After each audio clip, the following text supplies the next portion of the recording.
नमस्कार दोस्तों, आज आपको मिलवाने जा रहे हैं हम एक ऐसे शख्स से जो कहते हैं मोहताज नहीं है किसी तारीफ के, क्योंकि उनका नाम, उनकी पहचान सबसे अलग है। और हमारे साथ बैठे हैं हमारे कुलदीप भाई, जो नीलोखेड़ी विधानसभा की बात करें एरिए के, और करनाल, पूरे हरियाणा, पूरे विश्व में लोग उनको जानते हैं, क्योंकि उनका काम है हमेशा ही देश की आवाज़ उठाना, राष्ट्र की आवाज़ उठाना, और सनातन धर्म की तो आवाज़ उठाते हैं। हमारे साथ कुलदीप राणा जी हैं। कुलदीप भाई, आपका हमारे चैनल पर स्वागत है। बहुत बहुत धन्यवाद जी आपका। जय श्री राम, जय गौ माता।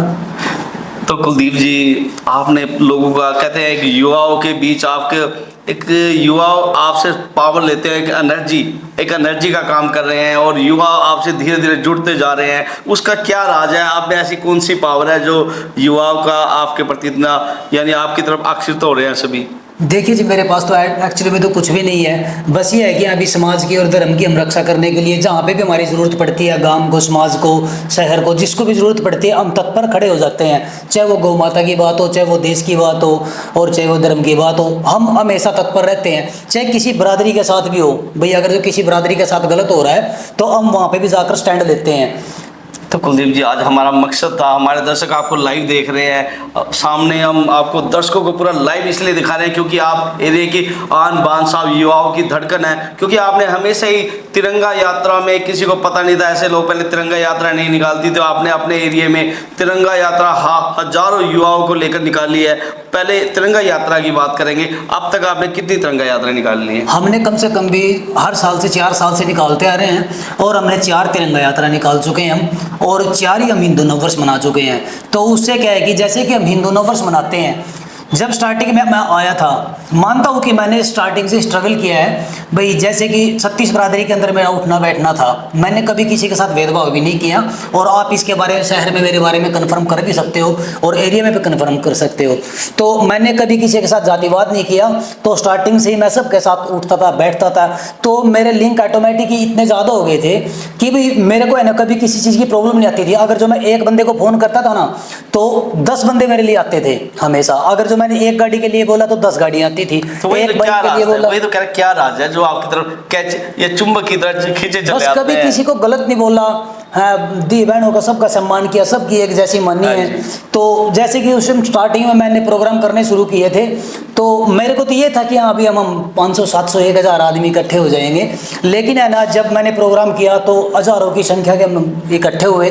तो मैंने सोचा कि अकेला हिंदू जगाने आया था, और आज हज़ारों हिंदू मेरे साथ है। लेकिन अब तो लाखों में हो गए हैं कि भाई इतनी टीआरपी हो गई है कि सभी भाई है ना ये समझते हैं कि अगर जो कोई आवाज़ उठाएगा हिंदुत्व की, तो वो हम अगर जो कुलदीप भाई से बात करेंगे तो एकदम से तत्पर तैयार हो जाएंगे कि भाई उसमें चाहे सामने कोई भी खड़ा हो, भाई उस चीज़ की परवाह ना करते हो। और जो देखो जायज़ बात होती है उससे ना ही मैं दबता हूँ, चाहे इसमें कोई भी हो भाई, ना हम किसी को बड़ा मानते हैं। अगर जो गलत है तो गलत है, उसके लिए हम है ना पुरजोर विरोध करते हैं, चाहे वो पार्टी कोई भी है। तो कुलदीप जी, कई लोगों में तो आपने ये छवि भी बनाई होगी, आपको बदमाश कैटेगरी में भी जोड़ा होगा कि कुलदीप बदमाश है, या कई कहते हैं सनातन धर्म, कई प्रेमी बोलते हैं, कोई देशभक्त बोलता है। आपकी आपकी कई अलग अलग संज्ञा दी गई है, उसको लेकर भी कुछ आप अपने हमारे दर्शकों को और अपने दोस्तों को बताना चाहेंगे? जी जी, जैसे कि है ना आप बोल रहे हो कि अभी कुछ लोग ये भी कहते हैं कि अभी ये तो क्रिमिनल है। तो देखो, अगर जो समाज के लिए, धर्म के लिए अगर जो एक जगह पे क्रिमिनल बनना पड़े ना, तो मैं बनने के लिए तैयार भी हूँ, ठीक है ना। और तो कुछ ऐसे होता है कि जैसे कि कुछ व्यक्ति कहते हैं कि अभी हमारे बच्चे को वहाँ नहीं बैठना, वहाँ नहीं बैठना, भाई ये संगति गलत है। तो देखो, अगर जो हम धर्म के, समाज के काम करेंगे ना, तो उसके लिए हमें बलिदान भी देना पड़ सकता है। लेकिन कुछ फैमिली ऐसी होती हैं, वो शरीफ फैमिली होती हैं, तो उनका ये होता है कि कभी हमारे बच्चे का कहीं गलत जगह पे नाम ना आ जाए, भाई कल को हमारा सिस्टम खराब ना हो जाए। देखो, मैं इन बातों को नोटिस करके तभी कोई काम करता हूँ। अगर जो कहीं पे अगर जो शरीफ व्यक्ति का काम होता है तो मैं वहाँ पे उस टाइप के लोगों को लेके जाता हूँ। अगर जो दूसरी टाइप के होते हैं तो भाई जो कि भाई तन मन धन से भाई वो कुछ भी करने के लिए तैयार है अपने देश के लिए, धर्म के लिए, तो मैं उनको भी बुला के रखता हूँ। तो कुलदीप जी, कहना है सारी जिम्मेदारी आप जैसे जो लोग हैं, जो देश की बात, सेवा करने की बात करते हैं, पर जो और युवा हैं, क्या उनका फर्ज नहीं बनता अपने देश को जोड़ के रखना, अपने भाईचारे को जोड़ के रखना, कि आप सब जिम्मेदारी आप जैसे भाइयों के ऊपर डाल देते हैं कि वो भाई करेगा तो मैं आगे बढ़ूंगा? ये कैसा, उसके बारे में क्या सोचा? तो दिल में तो सबके होता है कि हाँ भी मैं ये काम करूं, लेकिन कुछ लोगों के पास अथॉरिटियां नहीं होती है कि अभी वो काम कर सकें। तो जैसे कि मैं स्टार्टिंग से ही इन लाइन में था, तो जैसे कि समाज सेवा के अंदर, तो हमारे फादर साहब जैसे कि मेरे को भी डांटते थे, आज तो फादर साहब भी नहीं रहे, मदर भी नहीं रहे, तो आज बहुत बड़ा झटका लगा आपको। नहीं तो देखा होगा कि हम कैसे हुआ करते थे, हाँ जी। लेकिन आज बहुत बड़ा नुकसान हुआ है। मैं तो ये कहता हूँ कि भाई माँ बाप मत खोना कभी। वही बात, अगर जो मारे पीटे चाहे वो कहीं पे मर्जी डाले, लेकिन माँ बाप का हमेशा सम्मान करना है, चाहे वो कैसा भी है। तो माँ बाप की जो सेवा, आपने बहुत बढ़िया मैसेज दिया, युवाओं का मैसेज आपके तरफ से जाएगा, माँ बाप की सेवा जरूर करें। और जी। कुलदीप जी बात करें, अभी हम शुरुआत करेंगे क्योंकि विधानसभा पूरे हरियाणा में चुनावी दंगल चल रहा है, और आप नीलोखेड़ी विधानसभा की आप अच्छी, यानी आप लोगों का बड़ा प्यार मिलता है, तो आपका क्या रहेगा नीलोखेड़ी विधानसभा में, क्या रहेगा? शुरुआत वहाँ से करते हैं हम। देखिए जी, जैसे कि अभी कुछ दिन पहले की बात है, जैसे कि टिकटॉक का बंटवारा नहीं हुआ था, तो हमने वाल्मीकि समाज के बारे में भी पोस्ट डाली थी। तो अब जैसे कि नीलोखेड़ी हल्के से चुनाव का दौर चल रहा है, तो हमारे जैसे कि बजरंग दल से, आरएसएस से जो हमारे पास मैसेज आता है, तो हमें तो संगठन के लिए काम करना होता है। हमारे पास एक ही मैसेज होता है कि हाँ भाई आपको बीजेपी को वोट करनी है। तो हम तो आपने तो वाल्मीकि समाज की आवाज़ उठाई थी, तो आप कौन सी पार्टी को समर्थन कर रहे हैं? मैं एक बात सबसे पहले आपसे पूछना चाहता हूँ, वाल्मीकि समाज की आपने पोस्ट डाली थी, लोगों ने बड़ा लाइक भी किया, आपके विचार बड़े अच्छे थे कि ऐसा समाज, वो आपके एकदम अचानक जब वाल्मीकि समाज की आवाज़ आपने क्यों उठाई और आपके मन में कैसे आया? मन में ऐसे था कि जैसे कि रविदासियों समाज को भी और भी दूसरे समाज को काफ़ी टाइम से, जब से हमारा हल्का रिजर्व आया, देखो मैं गाँव गोंदर से हूँ, जब हम जुंडला में थे तब भी हम रिजर्व में थे, और जब हम यहाँ पे आए नीलोखेड़ी के अंदर तो तब से भी हम रिजर्व में चलते आ रहे हैं, तो काफ़ी लॉन्ग टाइम हो गया है। तो मैंने अक्सर देखा कि कम से कम भी 15-20 साल से मैं एक्टिव हूँ राजनीति के अंदर, यहाँ पे हलचल देखता रहता हूँ। तो मैंने देखा कि भाई वाल्मीकि समाज को टिकट नहीं मिली, तो मैंने सोचा कि भाई इसके बारे में मेरे को बोलना चाहिए, क्योंकि वो भी देखते हैं मेरे को वाल्मीकि समाज कि हाँ भाई कुलदीप भाई हमारे लिए बोलते हैं। देखो वो मेरा बहुत सम्मान करते हैं स्टार्टिंग से। सबसे पहले जिस टाइम मैं निस्सिंग के अंदर आया था, तो अगर जो हमारा जो साथ देते थे सबसे ज़्यादा वाल्मीकि समाज देता था।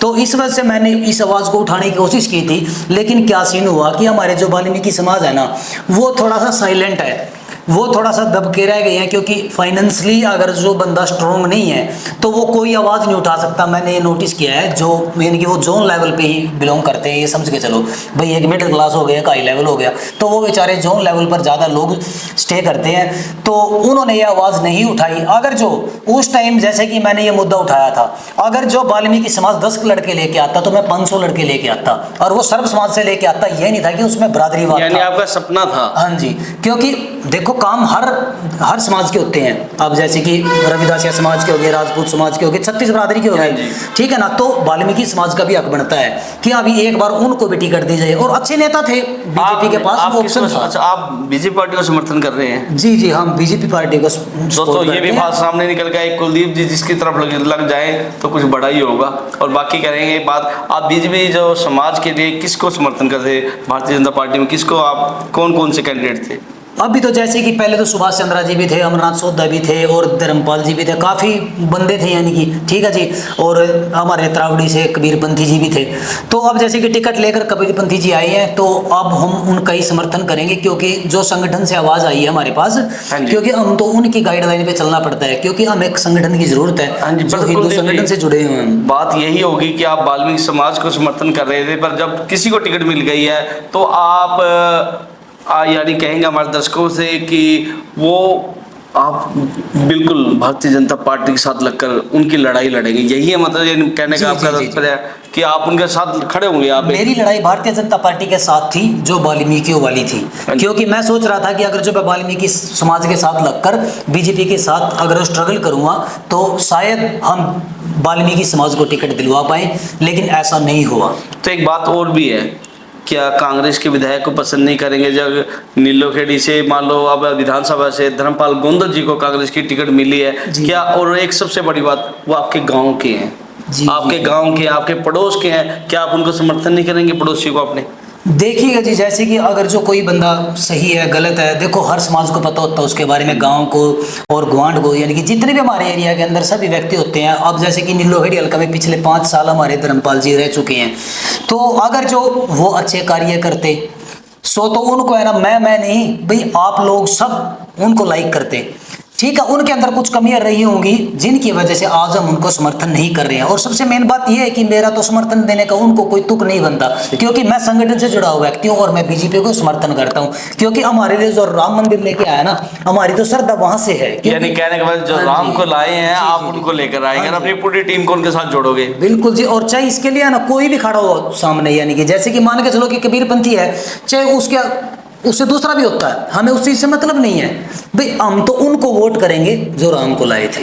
कुलदीप जी, एक लोगों की एक बातचीत थी कि हम सेंटर में तो मोदी जी को लेकर आएंगे और हरियाणा में कांग्रेस की सरकार बनाएंगे, कुछ ऐसा लोगों के मुंह पे एक जुबानी थी, क्योंकि जब मोदी की लहर थी, अब कह रहे हैं सुनने में आ रहा है तो कांग्रेस की लहर है, क्या ऐसा कुछ है? नहीं जी, ऐसा कुछ नहीं है। देखिएगा, देखो सर्व समाज मेरे लिए सब बराबर है, लेकिन क्या सीन था कि जैसे कि हमारी जो कांग्रेस थी तो वो भी काफ़ी टाइम 17 साल के लमसम राज कर चुकी है। तो इसमें क्या था कि जैसे कि हमारे हरियाणा के अंदर हुड्डा साहब थे, उन्होंने वहां पे कार्य किए, हमारे एरिया के अंदर उन्हें डेवलप नहीं किया, तो इस वजह से उनको इस चीज का जोखिम उठाना पड़ा। तो हुड्डा जी ने जो उनकी नीतियां थी शायद वही लोगों को पसंद नहीं आई। जी जी जी, उन्होंने अपना झज्जर रेवाड़ी कहते हैं जो रोहतक एरिया चमकाया, अपना करनाल पिछड़ा कर दिया, यही कहना है? हाँ जी, जैसे कि मान के चलो ये तो थोड़ा सा इस वजह से सिस्टम ठीक ठाक रहा कि भाई हमारा एरिया के अंदर फसलें अच्छी खासी होती हैं, तो इस वजह से हमारा जो एरिया है वो डेवलप कर पाया, यानी कि जो एक मैंने लेवल था वहीं मैं आपकी बात रोकना चाहूंगा जी। हरियाणा के माननीय मुख्यमंत्री रहे हैं, पूर्व मुख्यमंत्री थे मनोहर लाल खट्टर जी। क्या लोगों का आज भी उन पर एक कहते हैं उन पर शिकायत रही है और उन पर प्रति बड़ा रोष था कि उन्होंने अपने करनाल जिले को नहीं चमकाया, उनमें ये कमी रह गई। और काफ़ी आप गोंदल की देख सकते हैं, रास्ते पुल जितने सब टूटे फूटे पड़े थे, गलियां बुरा हाल था, और गाँव में सड़क जोड़ती हैं, रास्ते में एक पेड़ छाया कहीं कुछ नहीं, बस स्टैंड नीचे क्या हालात देख सकते हैं जी, कुछ भी नहीं है, तो कुछ विकास तो हुआ नहीं। आपको लगता है नहीं कि भारतीय जनता पार्टी ने कोई विकास ज़्यादा नहीं किया?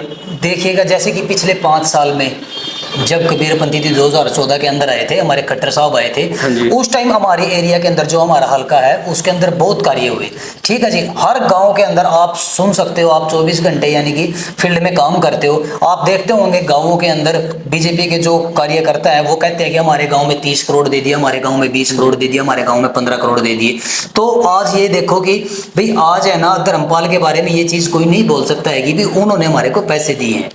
तो एक बात ये भी थी कि जो विकास तो हुआ नहीं, और ऊपर से मनोहर लाल खट्टर को 8-9 महीने पहले ही हटा लिया, 6 महीने पहले ही उनको यानी सांसद से उनका पद के लिए चुनाव लड़वा दिया, और मुख्यमंत्री का पद उनसे जैसे भी करके नयाब सिंह सैनी को मुख्यमंत्री बना दिया। कुछ ऐसा हेर बदल हुआ, कुछ देखिए उसको लेकर आपके मन में, देखो आप पूरा क्लियर तो आप ही बताएंगे हमारे दर्शकों को, क्योंकि आप भी संगठन से जुड़े हैं और सेवा करते हैं, तो दर्शक आपकी आवाज़, युवा आपकी आवाज़ सुनना चाहते हैं, इसलिए हम अपने दर्शकों को आपसे मिलवा रहे हैं। ये बात बताएं कि उनको पहले हटा लिया तो कमियां थी, शायद इसलिए हटा दिया था? नहीं, ऐसी बात नहीं है। जैसे कि खट्टर साहब है ना, ईमानदार व्यक्ति थे, बिना खर्ची के और बिना पर्ची के काम हुए हैं अपने एरिया के अंदर। तो जैसे कि उन्होंने अब सीएम पद से हटे, वो आगे ऊर्जा मंत्री बने, तो वो तो झोला उठा के आए थे और झोला उठा के चले जाएंगे, नहीं तो वो करप्ट लोग हैं। वो एक सच्चे सैनिक है, जो हमारे संघ सेवक के जो सेवक है ना, तो वो सैनिक है, वो एक सच्चे सैनिक है। तो उनको तो आप कहीं पे भी लेके जाओगे, उनके अंदर सिर्फ ईमानदारी झलकेगी, ना ही वो एरियावाद करेंगे, ना ही बरादरीवाद करेंगे, उनके लिए सब यानी देश के काम करेंगे। जैसे मोदी जी के साथ लगकर काम करते हैं, सुनने में आया मोदी जी के बड़े खास हैं वो। देखो, मोदी जी हो गए, योगी जी हो गए, और साथ में जैसे कि हमारे खट्टर साहब हो गए, ये संगठन से जुड़े व्यक्ति। देखो, इनको अपना घर तो भरना नहीं है, ये तो जैसे आए थे वैसे चले जाना है इनको। चाहे कोई बता, आज देश को इनकी जरूरत है, तो इनको अगर जो हमें लाना है तो इनको तो सपोर्ट करना होगा। कुलदीप जी, आपने देखा होगा इलेक्ट्रॉनिक मीडिया, सोशल मीडिया और अखबारों में सिर्फ मोदी जी या योगी जी के चर्चे होते हैं, और किसी बड़े नेता के चर्चे नहीं होते। आपने खुद नोट किया होगा, हर जगह योगी कहते हैं, योगी जी आएंगे। क्या हमारा हरियाणा भी योगी जी जैसे तर्ज पे नहीं चल सकता? कोई ऐसा नेता मिले हमें? जी, ये तो अलग अलग बंदे की अलग फितरत होती है। देखो, क्योंकि अनिल विज को लोग पसंद करते हैं, क्योंकि वो थोड़ा गर्म दल के नेता, आपको पता है कि वो तुरंत एक्शन ले लेते हैं, लेकिन मानते हैं कि हम भी फैन हैं उनके। जैसे आप हो, हाँ। जैसे आप हो वैसे योगी जी है। हम भी फैन हैं उनके, क्योंकि वो जो काम करते हैं ना, चाहे वो बताए किसी लड़की के साथ छेड़छाड़ को या रेप को, तो हमने देखा है कि उन्होंने है ना, देखिएगा जी, हम 1998 से यूपी के अंदर आना जाना चल रहा है हमारा। हाँ जी। ठीक है जी। तो हम पहले देखते थे कि क्या होता था कि हम दोपहर में 12 बजे से लेकर 4 बजे तक वहाँ पे एंट्री नहीं कर सकते थे, लूट हो जाती थी। अगर जो हम इवनिंग टाइम में 6 बजे के बाद वहाँ पे एंट्री करते थे, मुजफ्फरनगर का एरिया, कहीं पे मर्जी चले जाओ आप यूपी में, तो तभी लूट हो जाती थी, हम खुद देखते थे। लेकिन आज ऐसा सिस्टम है कि आज हम वहाँ पे जाते हैं ना, तो 1 बजे भी चले जाते हैं, रात को 2 बजे भी चले जाते हैं। मैं भी गया था, गंगों का रास्ता था, काफी पुरानी बात थी, हम हरिद्वार जा रहे थे, तो पुलिस वाले ने हमें रोक लिया था कि यहाँ से मत निकले, पर अब कोई रोकते नहीं, जब मर्जी आओ। वैसे में जी जो अपने योगी जी हैं, उन्होंने जो काम किया है ना भाई, वो सोच से परे काम किया है। हाँ जी, जो चीज हम नहीं सोच सकते वो काम किया। उसी तरफ पे मैं कहना चाहता हूँ, क्या अनिल विज जी को मौका नहीं देना चाहिए था कि आज अनिल विज जी को मुख्यमंत्री अगर बनाते, या किसी ऐसे नेता को जो हमारे देश हरियाणा के लिए कुछ बड़ा करता। अनिल विज जी भी बड़ा एक्शन लेते हैं। जी जी, हम तो ये कहना चाहेंगे कि भाई अपनी सरकार से कहना चाहेंगे कि भाई जो भी हमारे कैबिनेट में ऊपर बंदे बैठे हैं, कि भाई किसी न किसी अच्छे व्यक्ति को लेके आए जो समाज के प्रति आवाज उठा सके, देश के लिए आवाज उठा सके और धर्म के लिए आवाज उठा सके। भाई देखो, निर्णय उनको करना है। देखो, हम अपनी राय दे सकते हैं कि भाई अगर जो किसी भी व्यक्ति को लेके आए तो वो ऐसा होना चाहिए कि जो फैसला ऑन दी स्पॉट करे, कि भाई ये ना हो कि हाँ भाई कोई कार्य करना है तो भाई उसमें सोचना पड़े। हाँ जी। तो कुलदीप जी, हमेशा ही आपने तो आवाज उठाई है, पर हम एक थोड़ी सी जहन में एक बात आती है विकास की। तो भाजपा सरकार बहुत अच्छी सरकार है, मानने की आप भी बता रहे, जनता भी कहेगी। और कुछ विकास की बात करें, पेड़ काट दिए जाते हैं, पर आज से पेड़ भी नहीं लगते, ये भी विकास में आता है। सड़कें बनी है, सड़कें अच्छी बात है बनी है, पर वहाँ पर इतने वृक्ष होते थे, वृक्ष नहीं है, छाया नहीं है, ऑक्सीजन खत्म होती जा रही है। तो उसको लेकर भी कुछ कहेंगे? मैं वृक्षों की आप, क्योंकि आप एनजीओ से, संस्था से जुड़े हैं काफी। जी जी। तो उस मुद्दे को भी कुछ कहेंगे? क्योंकि हमारा भी एक पहल यही है कि मुद्दा हमारा भी रहेगा कि वृक्ष क्यों नहीं लग रहे। जैसे कि मैं आपको बताना चाहूंगा कि 2014 से पहले है ना, हम अपने गांव से लेके चले, शहर से लेके चले, तो उसमें है ना कम से कम भी 50% रास्ते कच्चे होते थे। उसको बनाने के लिए हमारी सड़कें बनाई गई। ठीक है, जो हमारी सड़कें 14 फुट की थी, 12 फुट की थी, उनको चौड़ा करने के लिए 18 फुट की बनाई गई वो। तो उस टाइम पेड़ों को काटना पड़ा, क्योंकि हमारी मजबूरी थी। तो उस टाइम जो पेड़ लगाए, तो क्या चक्कर होता है, देखो मैं भी किसान परिवार से हूँ। हमारे किसानों में क्या होता है कि जिस टाइम हम पेड़ लगा के जाती है ना, गवर्नमेंट लगाती है या फिर कोई संस्था लगाती है, तो उसमें मिट्टी काटते रहते हैं।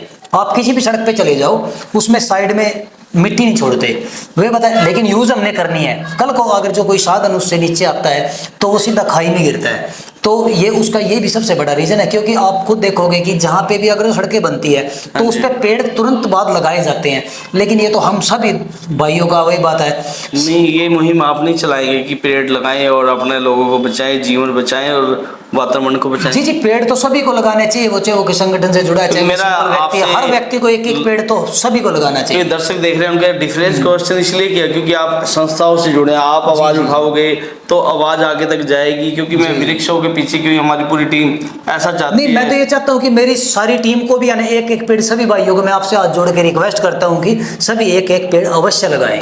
हाँ जी, तो उसका इन फ्यूचर हमें बहुत बेनिफिट होगा। तो कुलदीप जी, फिर हम दोबारा बात आ जाती है हमारी चुनावी दंगल पे।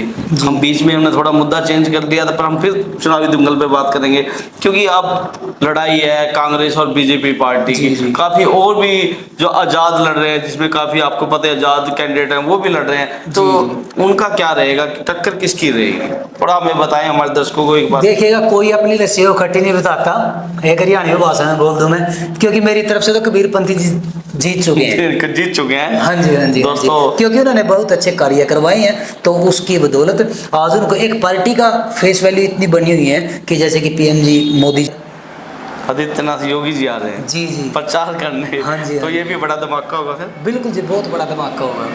तो आप सीधा क्या, आप भारतीय जनता पार्टी को सपोर्ट कर रहे हैं, और साथ में आने वाला समय भारत का और पूरे हरियाणा का विकास होने वाला, यही कहेंगे? जी जी, वही बात है। मैंने आपको बताया कि मेरे गांव के अंदर आज तक वही बात है, पूरे 70 सालों में 12-14 जॉब थी, गवर्नमेंट जॉब। ओनली 10 साल के अंदर अंदर आज मेरे गांव में 100 के अबव जॉब लग चुकी हैं। वरना सपने भी नहीं थे कि मैं बंदा पुलिस में लगूंगा। अब जो लोग कांग्रेस के अंदर साथ खड़े हुए मेरे भाई हैं, मैंने खुद देखा है जब हम स्टडी करते थे, जब हम +2 में थे 2006 के अंदर, तो वो अपने बच्चों के 10-10, 20-20, 30-30 लाख रुपए दे के आते थे कि भी हमारे लड़के को पुलिस में लगवा दे। उनके बच्चों का रिजल्ट नहीं आता था, वो ज्वाइन नहीं कर पाते थे, उनके पैसे वापस आते थे 6 महीने बाद, साल यानी बाद। पढ़ने वाला बच्चा रह जाता था जो पैसे वाला। वो तो एक डिफरेंट छोड़ो, पढ़ने वाला तो रहते थे पीछे।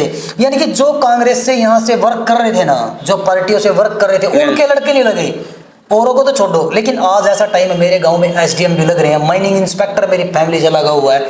मैं क्या क्या बताऊं आपको, बेलदार क्या, जेई क्या, मतलब मौज कर रखी है। यानी कि सर्व समाज को साथ लेके चल रहे हैं भाई, बिना खर्चे के, बिना पर्चे के। देखो टैलेंट होता है बच्चे के अंदर, उसकी हमें रिस्पेक्ट भी करनी चाहिए, उसको निखर के आने भी देना चाहिए। तो कुलदीप जी, आपने ये तो हो गई चुनावी की, आपने सीधा कह दिया मैं तो भारतीय जनता पार्टी को सपोर्ट, यानी अपने समर्थकों के साथ आपने भाजपा पार्टी को खुलकर समर्थन कर दिया है। और बात अब रह गई, आपने कई मुद्दों पर आवाज उठाई, कहते हैं जो देश को तोड़ते हैं, कुछ ऐसे दल बन चुके हैं जो देश को तोड़ने का काम कर रहे हैं, जिसमें आपको पता ही है खालिस्तान पे आपने आवाज उठाई थी, उसको भी क्या बताएंगे? खालिस्तान क्या है और ये देश को तोड़ना चाहते हैं, क्या है वो बताएंगे? देखो मैं ये कहना चाहूंगा, कुछ ही लोग हैं जो इस यानी कि इन चीजों को बढ़ावा दे रहे हैं। जो सिख, सच्चे सिख हैं, वो इस बारे में कभी मुद्दे पर बात नहीं करते, वो ना ही इसको एक्सेप्ट करते हैं। और देखो इस चीज का मेरे को नुकसान भी हुआ है, मैं आपको बता देता हूँ। जैसे कि पहले मेरे सर्कल के अंदर 2-4 हजार लड़के सिख समुदाय से थे, लेकिन उनको थोड़ा सा बुरा लगा। कई बार मैंने क्या चक्कर हुआ, पहले उनकी तरफ से होती थी। देखो आवाज उठाना मेरा काम है, मैं पहले ही बोल रहा हूँ। अगर जो कोई गलत करेगा तो मैं उसके ऑब्जेक्शन तुरंत करूंगा, चाहे वो कोई भी है, एनीवन, ठीक है। तो मैं तो ये कहना चाहूंगा कि हम सभी धर्मों को, जैसे कि सिख हो गया, सनातन धर्म के, हम हिंदू धर्म से हो गए, तो मैं तो ये कहना चाहूंगा हमें मिलजुल कर रहना चाहिए। हम एक ही पेड़ की 2 शाखाएं हैं, और वही बात है, वो भी एक अक्षत्रिय, उन्होंने कितने बलिदान दिए हैं। सिख कहे, हिंदू मुस्लिम सिख ईसाई आपस में हम भाई भाई, वही रहे। बचपन से पढ़ते रहे, हिंदू मुस्लिम सिख ईसाई आपस में हम भाई भाई। लेकिन देखो मैं एक राजपूत कम्युनिटी से हूँ, ठीक है, और एक हिंदू भी हूँ, कट्टर हिंदू, हाँ जी, ठीक है जी। तो हाँ जी, आप साउंड, हाँ जी, जैसे कि मैं बोल रहा था कि भी सभी हमारे सभी भाइयों को मिलकर रहना चाहिए। और जैसे कि सिख और हिंदू, ये तो एक ही पेड़ की 2 शाखाएं हैं। देखो हमारे सिख भाइयों ने बहुत ज्यादा बलिदान दिए, गुरु ग्रंथ साहिब में भी लिखा हुआ है। तो जी जी, राम का नाम, कृष्ण जी का इतनी बार जिक्र है, हरि जी का इतनी बार जिक्र है। वही बात है, ये समझो कि अगर जो मंदिर में जा रहे हैं तो भी बराबर है, अगर जो हम गुरुद्वारे में जा रहे हैं तो भी सेम है। ये नहीं है कि हमें गुरुद्वारे में चले गए तो हमें मंदिर में जाना चाहिए। अगर जो हम गुरुद्वारा चले गए तो वहाँ पे भी वही चीज है और वहाँ पे भी वही चीज है। कहते हैं भगवान का रूप तो सब एक है, ये तो इंसान भी भगवान का रूप है, अगर जो अच्छे कार्य करे तो। ये तो आते हुए संसार में आए हैं तो कुछ लोगों ने धर्म बना दिया, नहीं तो सब एक थे। आज प्रेमानंद जी है, देखो नाम से ही जाने जाते हैं, उनके अच्छे विचार हैं, अच्छे लोगों को तो सब पसंद करते हैं, पूरा भारत पसंद है, सबसे आते हैं लोग। देखो अच्छे व्यक्ति को सब फॉलो करते हैं, वे बताओ उनसे कुछ ना कुछ सीखने को मिलता है। तो कुलदीप जी हमारे दर्शकों को कुछ और बताना चाहेंगे, क्योंकि आपको देखने के लिए हमारे दर्शक काफ़ी समय से इंतजार कर रहे थे और हमने काफ़ी लोगों से कहा था जल्द हम कुलदीप जी को अपने चैनल पर लेकर आएंगे। कुछ मैसेज देना चाहेंगे आप, कोई नशे से दूर रहने के लिए? युवा उसकी टीम आपके साथ जुड़ी हुई है, क्योंकि नशे में पढ़कर वो पिछड़ते जा रहे हैं, कोई नौकरियों की तैयारी नहीं करते, उसको लेकर कुछ बताएंगे आप? मैं तो एक बात कहना चाहूंगा कि भी देखो जैसे सरकार भी अच्छी आई है, सबसे पहले तो अपने बच्चों के ऊपर फोकस रखना चाहिए कि हमारा बच्चा कहाँ आ रहा है, कहाँ जा रहा है। और जैसे कि लड़कियां हैं, अब घर से लड़कियां मॉर्निंग टाइम में कॉलेज जाती हैं, तो मैं हाथ जोड़ के सभी भाइयों से निवेदन करूंगा कि वो उनको हफ्ते में या 10 दिन में या महीने में एक बार कॉलेज का चक्कर जरूर लगाना चाहिए, चाहे वो लड़का है और चाहे वो लड़की है। क्योंकि अगर जो हम रूल रेगुलेशन फैमिली के अंदर रखेंगे तो हमारा बच्चा सक्सेस होएगा, ठीक है जी। और वैसे में भी उनके ऊपर है नहीं, हमें थोड़ा दबाव बनाकर रखे रहना चाहिए कि भी जिससे कि बच्चा सही चले। तो दोस्तों कुलदीप जी का बहुत बड़ा मैसेज है, आप इस पर जरूर अमल करें। क्योंकि एक और बात कहना चाहूंगा, जैसे कि स्वास्थ्य के बारे में मैं आपको एक बात कहना चाहूंगा। मेरी एक और सभी भाइयों से हाथ जोड़कर विनती है, जो ये अपने एरिया के अंदर दूध है ना, अब ये समझो कि बहुत ही कम होता है। आज से 15-20 साल पहले क्या होता था कि अगर जो शादी होती है ना घर में, तो उसके लिए एक डेढ़ महीने पहले है ना बुकिंग करवानी पड़ती थी। और उस टाइम जो हमारे पशुओं की संख्या थी वो ज्यादा थी, और आज के टाइम में पशुओं की संख्या कम हो गई है, लेकिन दूध पता नहीं कहां से आता है। जैसे कि ऑर्डर नहीं आ रहा जी, बिल्कुल जी, मार्केट के अंदर प्रॉपर नकली दूध है। और मैं तो यह कहता हूँ कि अधिकारी लोग किस लिए बैठा रखे हैं, इनको है ना एक्शन लेना चाहिए, छापेमारी करते रहना चाहिए, इनकी चेकिंग होनी चाहिए। अब हमारी जनरेशन है, अब आप देखो पहले बच्चे हमारी एज के थे, जैसे कि आज आप 36 37 के लमसम हो गए हैं, तो उस टाइम हम डिप्स हो गया, पुशअप्स हो गया, ऐसे लगा देते थे। लेकिन आज क्या सीन है, वो वीकनेस की वजह से भी, जैसे कि पोषण के कारण, तो बच्चों के अंदर इतना कॉन्फिडेंस नहीं है, ना इतनी पावर है। वो क्या रीजन है कि भाई हर चीज में मिक्सिंग हो गई है। कुलदीप जी, एक बात मैं आपसे और कहना चाहूँगा, नीसिंग के अंदर आपके एरिया की नीसिंग, गोंदर और पूरे करनाल की बात करूँगा, फास्ट फूड ज़्यादा नहीं हो गया जी? कुछ हर जगह रेडियाँ, नकली चटनी, एक 30 रुपये, बिल्कुल जी, 50 रुपए की पूरे 5 लीटर की कैनी आ जाती है, तो क्या असली है? देखो हमारे युवा भाइयों को ये चीज सोचनी चाहिए ना। अगर जो हम, वही बात है, अब मान के चलो हम 20 रुपए का बर्गर खा रहे हैं, 25 रुपए का बर्गर खा रहे हैं, अगर जो उतने पैसे का हम दूध पिए तो वो कहाँ पे बेनिफिट बर्गर होगा? तो नकली नहीं होगा जिसमें चटनी नकली, सॉस उसमें नकली, सारी चीजें नकली हैं, आप खुद देखते हो काफी जगहों पे, और इतना महंगा होता है वो। अगर जो उसको खाने के बाद डायबिटीज होती है, वही बता, कहीं कोलेस्ट्रॉल बढ़ता है, उसके लिए आवाज बीपी की समस्या होती है। हाँ जी, उसके लिए आवाज उठाना चाहोगे कभी? हाँ जी, आवाज उठाएंगे, ये तो कोई पन निकला हुआ है। इतनी मैं रेडियो किसी नहीं- न किसी रीजन से बिजी हूँ, वरना ये जो डुप्लीकेट हो रहा है ना जो मार्केट के अंदर, जैसे पनीर डुप्लीकेट हो गया, दही डुप्लीकेट हो गई, दूध डुप्लीकेट हो गया, कोई ना कोई ऐसा दिन आएगा कि वे बात है बिल्कुल सरेआम पकड़वाएंगे इनको, चाहे वो मेरा खास हो, चाहे वो किसी का दोस्त हो, चाहे वो किसी का भाई हो।